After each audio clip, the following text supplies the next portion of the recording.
નમસ્કાર દર્શક મિત્રો, ધ લોકસત્તા શોમાં આપનું સ્વાગત છે। દર્શક મિત્રો, આજે આપણે એક એવા વિષય પર વાત કરવા જઈ રહ્યા છીએ જે ઘણા ભારતીય પરિવારો માટે ખુશીના સમાચાર લઈને આવ્યો છે, ખાસ કરીને જેમના સંતાનો કેનેડામાં વસવાટ કરી રહ્યા છે તેમના માટે। કેનેડા સરકારે તાજેતરમાં જ માતા પિતા અને દાદા દાદી કાર્યક્રમ હેઠળ નિમંત્રણ મોકલવાની જાહેરાત કરી છે। આ કાર્યક્રમ શું છે, કોણ અરજી કરી શકે અને તેનાથી કેટલા લોકોને ફાયદો થશે, ચાલો વિગતવાર જાણીએ।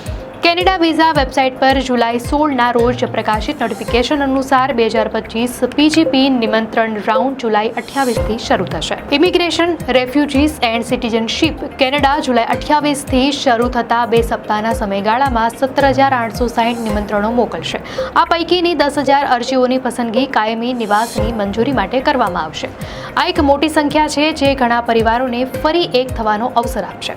હવે જાણીએ કે આ પીજીપી પ્રોગ્રામ છે શું।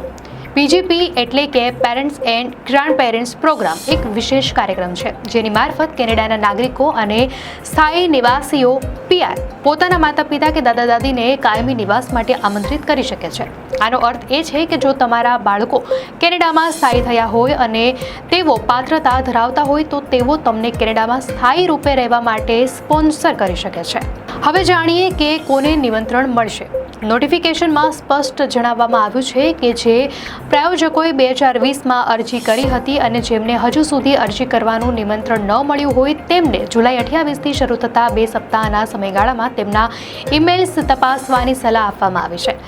જે પ્રાયોજકોને અરજી કરવાનું નિમંત્રણ મળે તેમણે તેમના નિમંત્રણ પર ઉલ્લેખિત છેલ્લી તારીખ સુધીમાં કાયમી નિવાસ પોર્ટલ મારફત પીજીપી અરજી કરવાની રહેશે। આ જાહેરાત એવા હજારો પરિવારો માટે રાહત લઈને આવી છે જેઓ લાંબા સમયથી આ ક્ષણની રાહ જોઈ રહ્યા હતા।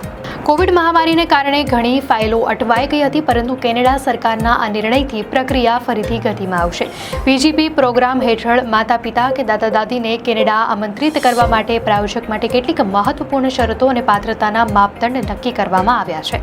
કેનેડા સરકારની સત્તાવાર વેબસાઇટ પર જણાવ્યા મુજબ તમે પીજીપી પ્રોગ્રામ હેઠળ તમારા માતા પિતા અને દાદા દાદીને સ્પોન્સર કરી શકો છો જો તમારી અરજી સ્વીકારવામાં આવી હોય, એટલે કે 2020માં તમે જે ઇન્ટરેસ્ટ ટુ સ્પોન્સર ફોર્મ ભર્યું હતું તેમાંથી તમારી પસંદગી થઈ હોય અને તમને ITA ઇન્વિટેશન ટુ એપ્લાય મળ્યું હોય, તમે કેનેડાના નાગરિકો અથવા કેનેડાના કાયમી નિવાસી હો કે પછી કેનેડા ભારતીય કાયદા હેઠળ કેનેડામાં ભારતીય વ્યક્તિ તરીકે નોંધાયેલો હો તે જરૂરી છે।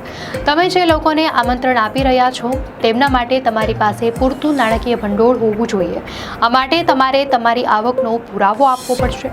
જો તમારો કોઈ જીવનસાથી હોય તો તમારે બંનેએ આવક સંબંધી અરજી પર સહી કરવી પડશે જેથી સંયુક્ત આવક દર્શાવી શકાય। તમે immigration and refugee protection act તથા immigration and refugee protection regulations મુજબની તમામ યોગ્યતા ધરાવતા હો તે પણ જરૂરી છે। આમાં ક્રિમિનલ રેકોર્ડ, આરોગ્યની સ્થિતિ અને અગાઉના ઇમિગ્રેશન નિયમોનું પાલન સામેલ છે। આ નિયમો સુનિશ્ચિત કરે છે કે પીજીપી પ્રોગ્રામનો લાભ માત્ર પાત્રતા ધરાવતા અને જવાબદાર પ્રાયોજકોને જ મળે। કોઈને સ્પોન્સર કરવા માટેની કેટલીક શરતોને ધ્યાનમાં રાખવી જરૂરી છે। પીજીપી હેઠળ તમે તમારા માતા પિતા અને દાદા દાદી, તમારા માતા પિતા અને દાદા દાદી પર નિર્ભર બાળકો, જો તમારા માતા પિતા કે દાદા દાદીએ છૂટાછેડા લીધા હોય તો તેમના વર્તમાન જીવનસાથીને પણ સ્પોન્સર કરી શકાશે। આ સિવાય કોને સ્પોન્સર નહીં કરી શકાય તે જાણીએ તો તમે તમારા જીવનસાથીના માતા પિતા અથવા દાદા દાદીને સીધા સ્પોન્સર કરી શકશો નહીં, પરંતુ તમે તમારા જીવનસાથી વતી અરજી પર સહી કરી શકો છો। જેમના કેનેડામાં પ્રવેશ પર પ્રતિબંધ હોય તેવી વ્યક્તિને તમે સ્પોન્સર કરી શકશો નહીં। પીજીપી હેઠળ પ્રાયોજક બનવું એ એક મોટી જવાબદારી છે। સ્પોન્સરે અંડરટેકિંગ અને સ્પોન્સરશિપ એગ્રીમેન્ટ એમ 2 કરાર પર સહી કરવી પડશે। આ કરારમાં 2 મુખ્ય બાબતો માટે સંમતિ સામેલ છે। તમે જે લોકોને સ્પોન્સર કરી રહ્યા છો તેમનો સંપૂર્ણ ખર્ચ તમે ચોક્કસ સમયગાળા માટે ઉઠાવશો।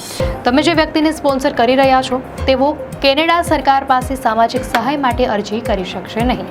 તેમને નિશ્ચિત સમયગાળા માટે સરકારી સહાય મળતી હશે તો પણ તેમનો ખર્ચ તમારે ઉઠાવવો પડશે। આ સિવાય એકવાર તમે સ્પોન્સર કરેલા તમારા માતા પિતા કે દાદા દાદી કેનેડામાં કાયમી નિવાસી બની જાય તો તમે તેમનું રોકાણ ટૂંકાવી શકશો નહીં। અથવા તમારી સ્પોન્સરશિપ પાછી ખેંચી શકશો નહીં. તેવો કાયમી નિવાસી ન બને ત્યાં સુધી જ તમે સ્પોન્સરશિપ પાછી ખેંચી શકશો. આ કરારમાં સ્પોન્સર વ્યક્તિએ તેઓ જેમને સ્પોન્સર કરી રહ્યા છે તેમની મૂળભૂત જરૂરિયાતોની જવાબદારી લેવાની રહેશે. એ જવાબદારીમાં તેમના ખોરાક, કપડાં, રહેઠાણ અને દૈનિક જરૂરિયાતોની વ્યવસ્થાનો સમાવેશ થાય છે. એ ઉપરાંત પ્રાયોજકે સ્પોન્સર વ્યક્તિઓની આરોગ્ય સેવાઓનો ખર્ચ પણ ઉઠાવવાનો રહેશે. નોંધનીય છે કે દાંત અથવા આંખના રોગો સામાન્ય જાહેર આરોગ્ય સેવા હેઠળ આવરી લેવામાં આવતા નથી, જેનો ખર્ચ સ્પોન્સરે ઉઠાવવાનો રહેશે.